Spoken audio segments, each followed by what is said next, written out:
Bonjour et bienvenue sur Boita. Aujourd'hui on parle du film événement de la semaine et je dirais même plus de tout le mois de décembre. Je veux parler bien entendu d'Avatar 2. La voix de l'eau. Donc alors juste deux mots sur cet Avatar. Bien entendu il a été réalisé par James Cameron. C'est celui qui avait fait le premier, donc il a fait le deuxième et il va faire les suivants. Il est sorti ce mercredi 14 décembre 2022 et bien entendu je suis allé le voir dès sa sortie. Et donc je vous fais cette petite vidéo pour tout simplement en parler et vous donner un petit peu mon avis sur ce film. Alors, sans surprise, j'ai été bluffé, vraiment, j'ai adoré ce film, mais il y a quand même 2-3 points négatifs que j'ai retenus, et donc je vous les dirai après les points positifs, que l'on va faire tout de suite d'ailleurs. Donc, point positif, sans surprise, les effets visuels, les effets spéciaux, enfin vraiment toute la photographie, tout ce qu'on voit à l'écran, chaque plan est magnifique. Vraiment, je pèse mes mots. Tous les plans sont super beaux, j'adore vraiment tout ce qu'il a créé. Enfin, on voit vraiment tout l'écosystème de Pandora et tout, on découvre de nouvelles créatures, c'est vraiment trop cool de découvrir encore plus de Pandora. Pareil, il y a des plans pour le générique de fin, mais ils sont sublimissimes. Enfin vraiment, ces plans, ils sont tellement intenses, vraiment, j'arrive pas à les décrire en fait, ils sont super beaux. Bon, vous aurez compris, la photographie, c'est incroyable, vous pouvez même pas l'imaginer, c'est vraiment trop beau, j'ai jamais vu une photographie aussi belle et des effets spéciaux aussi beaux. Donc vraiment allez voir juste pour ça. Ensuite, deuxième point super cool, ça va être au niveau de l'écosystème de Pandora. On découvre de nouveaux animaux, on découvre de nouveaux navis, on découvre un nouvel mode de vie des navis, donc sous l'eau et tout.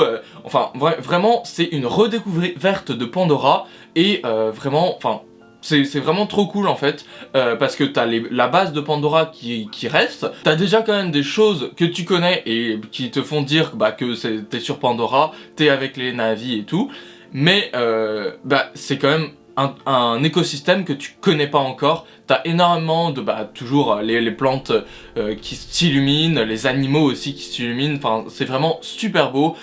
Même de jour comme de nuit, il a créé vraiment tout un écosystème avec des plantes, des animaux, tout ça qui réagissent entre eux en fait. Et vraiment le travail derrière tout ça est juste grandiose. Donc ça encore c'est super bien, c'est super immersif en fait Pandora, comme dans le premier, c'est super cool. Et enfin troisième point, ça va être les émotions. D'un côté, t'as la plus jeune des filles de Jake Sully qui est vraiment trop mignonne. À chaque fois qu'il lui arrivait un truc, je stressais pour sa vie. Vraiment, elle a à chaque fois une remarque trop mignonne. Et après, t'as des enjeux dramatiques où tu stresses pour certains personnages. Et puis, sans trop spoiler, il y en a un ou deux qui vont mourir. Et puis pareil, avec les personnages, tu peux vraiment te reconnaître en fait dans ces personnages. Et ça te procure encore plus d'émotions en fait de t'identifier à ces personnages. Parce qu'au final, c'est des navis. Oui, ils ont des modes de vie différents et tout. Mais au final, on sent que derrière, c'est des humains. James Cameron, il a mis un peu de l'humain dans les navis. Donc forcément, ils ont des réactions, des trucs qui se passent dans la vie de tous les jours, et ça raconte quelque chose de ce qui se passe dans la vie de tous les jours, et donc c'est en ça que tu peux vraiment te reconnaître en fait dans ces personnages. Alors après il y en a qui se reconnaîtront plus dans Jake Sully, il y en a qui se reconnaîtront plus dans les enfants. Après voilà, ça dépend vraiment de qui va regarder le film, et c'est pour ça qu'il est super grand public, parce que en fait t'as une famille et c'est vraiment super familial et tout, donc voilà. Trop cool. Alors maintenant on passe au truc que j'ai un petit peu moins aimé. Il n'y a pas grand chose mais c'est juste que j'entends déjà les critiques négatives dire que au final l'histoire est nulle, l'histoire est pas intéressante, c'est juste un copier-coller du premier, c'est juste qu'il a fait Titanic et Avatar en un seul film. Alors oui, je suis d'accord, l'histoire est banale, voilà, mais comme le premier j'ai envie de dire, oui, bien sûr, il reprend des trucs d'Avatar 1, il reprend des trucs aussi de Titanic. Oui, je parle de Titanic parce qu'à un moment, il y a un bateau qui coule, c'est une longue scène, donc voilà, il reprend des trucs de Titanic où le bateau coule petit à petit, et puis à un moment, voilà. Bon. Non mais en vrai, c'est cool, voilà, tout le monde s'inspire d'autres films, ou même des films qu'il a déjà fait avant, c'est pas un problème. Sauf que des fois, je trouve que c'est un peu trop voyant en fait. Pareil, il reprend plein de trucs de Avatar 1, tout ce qui est découverte du monde et tout, en fait, tu vois un peu la même chose. Bon, ça vous spoil pas grand chose, mais tout ce qui est commencer à dresser les animaux. Enfin, pas dresser les animaux, mais commencer à chevaucher les animaux. C'était une scène dans Avatar, le premier.